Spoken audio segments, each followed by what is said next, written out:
Next up, we have another way of narrowing a type using equality operators like triple equals or not equals. TypeScript can analyze those operations and use that to determine the type or to narrow a type. So this example here, sumfunc, whatever it does, has two parameters. X could be a string or a boolean, and y can be a string or a number. So let's write it out ourselves. Function sumDemo.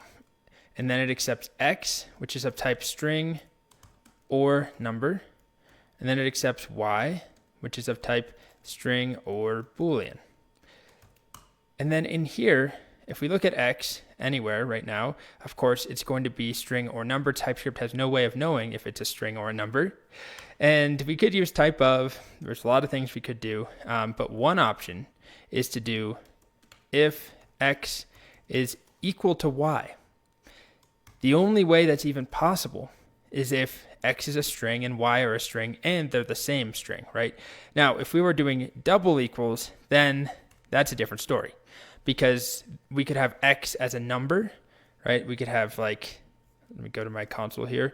The number 3 versus y could be, or other way around. Sorry, this would be x, that would be y. But anyway, we can't say for sure that they're the same type. But if we use triple equals, then we know that they must both be strings. And TypeScript knows that too. So if I use triple equals in here and I look at x and I look at y, x is going to be of type string.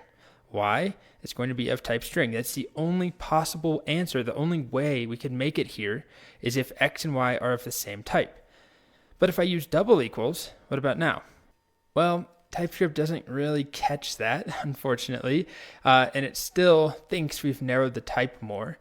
However, we can't say for sure, just as humans looking at this code, we actually can't say for sure that x is a string or a number. We just don't know. So if I try to do something like some string method, x.to uppercase, let's just say that's what I want to do, and I call sumDemo, and I provide x will be a number 3, y will be the string 3. Well, TypeScript won't complain to me because I have this check in here. I'm using double equals though, which involves type coercion, which you always want to try and avoid unless you know it's exactly what you want.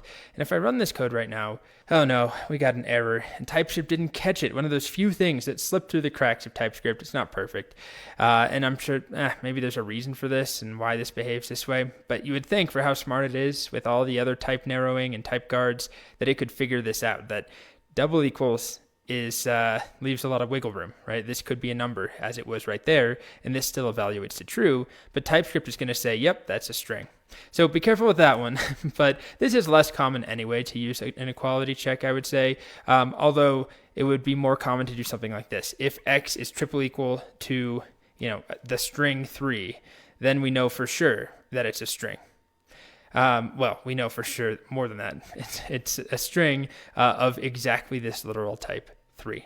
Anyway, that's using equality checks to narrow the type, to gain more information, and to get a more precise type from a broader type.